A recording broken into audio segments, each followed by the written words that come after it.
Hey, I'm Dr. Kate Walker, and today I'm going to help you understand what you can do with your S, right? That clinical supervision designation that make more money than just supervising, right? Because sometimes, I sell the 40-hour training to become an LPC and LMFT supervisor in Texas.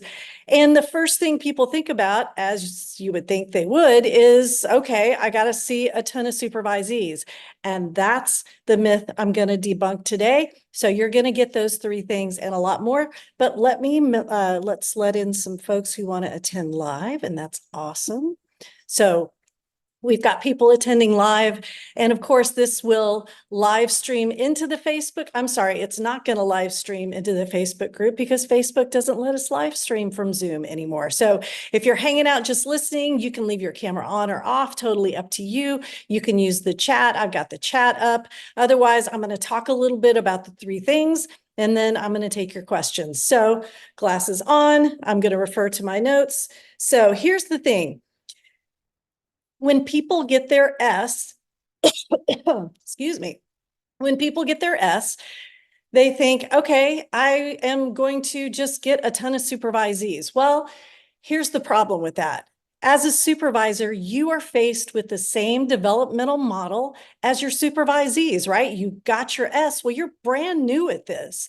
And so if you're going to start taking on supervisees, you've got to take it slow as well. And I talk about this in my new book, the clinical supervision, let me say it right, the Clinical Supervision Survival Guide. I talk about this developmental model for you, the brand new supervisor. So yes, I know people who have been supervisors for years, and they have actually converted their practice to almost an exclusively supervision practice. So they have a ton of supervisees, but that's all they do. And they've spent years doing it. And so they're really, really good at it. Also, in the Clinical Supervision Survival Guide, I talk about supervising by time or supervising by distance. And so I'm going to talk about those two terms before we dive into this. Supervising by time, and a lot of new supervisors, a lot of new supervisors make this mistake. They're like, oh, you know what? I'm going to hang with my supervisee for as long as it takes. Well, in Texas, both LPC and LMFT associates can be associates for up to 60, that's a 6 and a 0 months. That's 5 years. Can you imagine how few clients you would need to see every week for this to take 5 years? So when you're a new supervisor, it's almost like when you're a new clinician and you're thinking, I'm just going to see anybody who walks through the door. You're like, I want a new supervisee. I just want to make sure they like me, right? So I can't tell you strongly enough, or I will, I am. You do not need to supervise folks for 60 months. We call that supervising by distance, right? It means I'm going to go the distance with you. As a new supervisor, you can supervise by time. That means you can tell them, hey, I'll be with you for 18 months, LPC associates, 24 months, LMFT associates, and in Texas, those are the minimum times it could take for that associate to accrue all of their hours. And then, you know what? If you're not done, we are going to have to renegotiate this contract. I don't really want to be with you for 5 years. And listen to that language I just used. Let me try that again. I definitely do not want to be with you for 5 years. So those are the two terms I want to make sure we put out there at the very, very beginning. Supervising by time means you give your supervisee a time that you will stop supervising them. And I always recommend the minimum number of months. And distance, which means I'm going to go the distance with you. So as I'm talking about these business plans that can make more money than just supervising alone, I want you to keep in mind those two terms because I may use them, and I hopefully will use them right because I've been known to get those two confused. So let's talk about number one. Think about what problem you want to solve. Now I'm talking to you like a business owner right now, because you're going to have to market yourself. And I get questions all the time. Well, how do I market myself? How do I get more supervisees? How do I grow this supervision business? Well, you have to think what problem is your business solving? Now, as clinicians, we're kind of spoiled. We're like dentists. Like dentists don't have to think a whole lot. Sorry, dentists. I respect dentistry, but most people are coming to you because of their teeth, right? I mean, if you got teeth, you got to maintain your teeth. There we go. You don't have to really be out there marketing a whole bunch of other services. And I know folks who do, and that's great. So as clinicians, we get a little spoiled because we're thinking, well, I solve problems related to mental health, easy peasy, right? Well, as a supervisor, and you're going to try these other things that make more money than just supervising, you've got to dig a little deeper. You've got to think like a business owner. What problem are you trying to solve? So if you are one of those folks and you've been a supervisor for a long time and you're going to take on a ton of supervisees, well, the problem you're solving is the shortage of supervisors. The problem you're solving is trying to get more clinicians out into rural and underserved Texas or portions of your community. So yeah, you're solving a problem just by getting your S. So go you, I'm proud of you.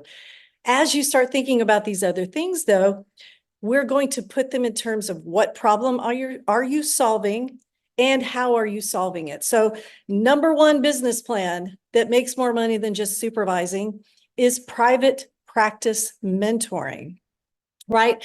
In Texas, LPC associates can own and operate their very own private practice. And so if you are planning to turn off alarm, there we go. If you are planning to do some supervising and you're thinking, well, you know what, how do I set myself apart from the crowd? There are a lot of associates out there. The problem is they don't know how to run a business. Well, okay, we all know that because we didn't learn that in school, but I want to know what problem you're solving. So we call this a return on investment. So if you're wanting to offer private practice mentoring, here is the plus side for you, supervisor, right? You can require more hours with you, right? And charge for that.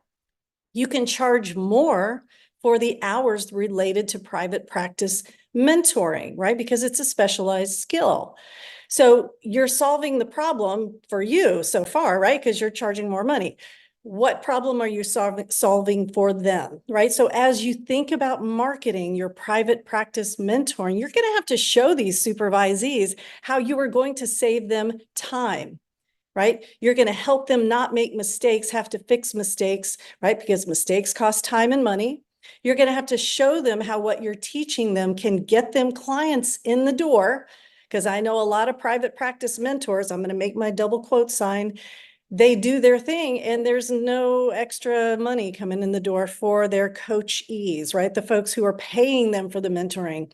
So as you think about marketing your mentoring services as an LPCS or LMFTS, think in terms of, okay, I've got to show these new folks how to save time, how they are going to make more money, how they are going to avoid mistakes, how the things you're teaching them are going to create a sales funnel, or somehow they're going to create a marketing loop for these new supervisors or for their clients. And you're going to have to show them some KPIs. It's kind of like what we're doing this 14-week boot camp. Remember, I challenged you to think of things that you could count, specific, trackable, measurable, trackable things, so that you know what I'm teaching you is actually making a difference. Well, you'll do that for your associates, so you'll be able to check in with them and say, hey, you get more clients? Hey, you get more phone calls? Hey, right? So you've SEO, you're going to have them maybe do understand how many page views their blog is getting and how that results in more emails, more phone calls, more contact, right? So that's number one. LPC supervisors, LMFT supervisors in Texas offering practice mentoring in addition to supervising. All right. Number two is the one I get asked about a lot, and that is the Ann's Place model. So when I was supervising, I had two practices. I had my private practice, achievebalance.org. I still have that practice. And I had a nonprofit called Ann's Place. Now, Ann's Place, it simply offered low-cost counseling to my community using the services of my associates. We called them interns back in the day. So Ann's Place model had a few specific criteria. Number one, this is for you supervisors who own your own practice, right? This isn't going to work real well if you don't have access to some way of organizing yourself, either as a nonprofit or a for-profit practice. Another criteria is you have a desire to offer low-cost counseling to your community. And remember, I told you earlier about the supervising for time or supervising for distance. That's where this comes in, because a key to success for the Ann's Place model, in my opinion, is requiring your associates to be finished by their minimum time. 18 months for LPC associates, 24 months for LMFT associates. So let me explain why. So when I did the Ann's Place model, it was important that my community benefited from their services. I had an office. I had spare hours in my office. If you own your own office, you do too, right? You don't come into work at 7 in the morning, I hope. You're not working on a Saturday and a Sunday, I hope. So those are spare hours. They're sitting there. Your office is sitting empty. And so if your supervisee provides low-cost counseling to the community during those off times, and you charge for those services, so you can use a sliding fee scale, you can ask for evidence of their pay, and then use the federal poverty standards in order to set a rate. And I can't go into that too much in this particular training, but I talk about it a lot in other trainings, and I'll promise to bring it up again. But what you're doing is you're charging the community, and I'll just give you an example. At Ann's Place, we charged anywhere from $10 to $20 to $40 to $60 per hour. All right. And how the client was charged was based on their evidence of what they brought in each month, how many people were in their household, and we based it on that year's federal poverty standards. And so what happened was then we, as a practice, Ann's Place was getting income. We were getting income from those clients, those families, those couples that the associates were seeing. So it wasn't like this was a donation, right? We were actually making money from this. So the associate was required, I'll pull it over here to the associate side. I required each associate to only donate 3 direct hours per week to me. And this gets into taxing issues, right? Because if I had said, yep, I want you to work 20 hours in my office and I'm not going to pay you anything, but I'm going to give you free supervision, then you get into some taxing issues. I'm not a tax attorney. I'm not an accountant. I'm not with the IRS. So, but you can ask them. So what I required was, hey, associate, you donate 3 hours a week to me at this clinic, and I want you to go get the rest of your hours somewhere else. I want you to go work at a hospital. I want you to go work in a prison. I want you to go work with adult kids aging out of foster care. I want you to go someplace else to get the majority of your hours, because I was supervising by time, not distance.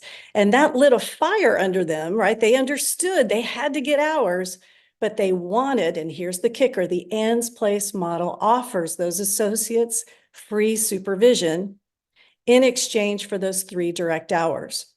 So if I charged, let's just say I was charging normally $60 a week for supervision. Well, if I was bringing in $60 a week from that associate's clients, right? If they had 3 clients and we were charging them $20, 20, 40, 60, right? So I'm making the same amount of money, but I'm making it from services delivered to the community instead of from my associate. And my associate was getting this great private practice experience, and they were still accruing the majority of their hours in a setting where they could experience all kinds of different diagnoses and site supervisors and mentoring, peer supervision, all sorts of different things that they need, right? That's an opinion thing. You guys do you, but for the ends place model, for it to work, I'm going to go back to the criteria. It's important that you own your own practice. Now, one of the things we did with the ends place model that I thought was kind of cool, we had some partnerships with the Salvation Army. We had a partnership with an organization that worked with adult kids who had aged out of foster care, and a couple of other places that my associates could go to those places, deliver services. They donate their 3 direct hours a week for a total of 12 direct hours per month. And we would charge the organization. We weren't even charging the client. So it was a great way for these organizations to get some really low cost counseling for their clients from our associates. It was a win, win, win, win. So many wins here. And we were able to offer a good experience to the supervisees. The other criteria, owning your own practice and a desire to offer low-cost counseling, right? And again, sometimes that's called a sliding fee scale. There are other names for that, but that has to, in my opinion, you've got to offer that in a way that is specific, measurable, and trackable. So again, how we did it at Ann's place, we required from the client to give us some sort of evidence of what they made each month, how many people were in their household, and then we compared that to the federal poverty standards. So in a nutshell, Ann's Place exchanges free supervision for the donation of 3 direct hours, and we were, at the end of the month, we were making more money from the client income than we ever would have made from me just getting money supervising. So that's number 2. Number 1 was practice mentoring. Number 2, Ann's Place model. Number 3 is kind of like number 1, right? Number 1 is the practice mentoring. Number 3, though, is kind of cool because of the new rule that went into effect in Texas last year for CE providers. So as an S, you become one of the 50% of CE providers, a type, not an approved provider, but a provider type. And every licensee, LPC, LMFT, social work, they have to get CEs from this type of provider, 50% of their CEs from a certain type of provider. One of those types is supervisor. So watch how this works, right? So as number 3, you have a specialty, or if you don't have a specialty, get a specialty. Offer your supervision under this specialty. So yes, of course, you're a clinical supervisor. All of these hours are going to count towards your associate's license, their experience hours toward licensure. But if you have a specialty in EMDR or play therapy or disordered eating or something like that, and you're going to take these supervisees in and you're going to offer this specialized supervision, oh my goodness, that's going to set you apart from the crowd, right? What problem are you solving? So many of these new graduates, they're graduating and they're looking for specialized training, right? They've been in a graduate program, but they didn't have any couples training. Well, do you know how to do couples? Could you train them? Then offer that as a specialty, right? So it is like number 1, because number 1 is offering a specialty in the practice mentoring, and then you can charge more, you can require more hours. So yes, that's still a thing.